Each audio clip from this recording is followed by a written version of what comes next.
How to uninstall Kakao Talk app on Android device. Hi everyone, welcome to our channel. Without further ado, let's begin. To do that, there are multiple ways. First is you can simply uninstall Kakao Talk from your home screen. Navigate to Kakao Talk app. Long press on the app icon and select the uninstall button.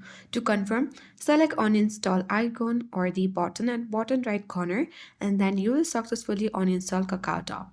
The next process is simply you can head towards the Play Store and then search for Kakao Talk Messenger app, open it, and now here you will see uninstall button.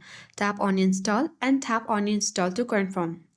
And the last process is simply long press on Kakao Talk app and select the app info.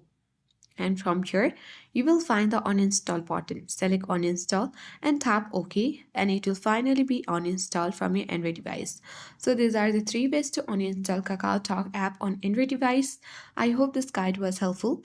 If it was, then do like, share, comment and don't forget to subscribe. Thank you for watching and I'll see you in the next video.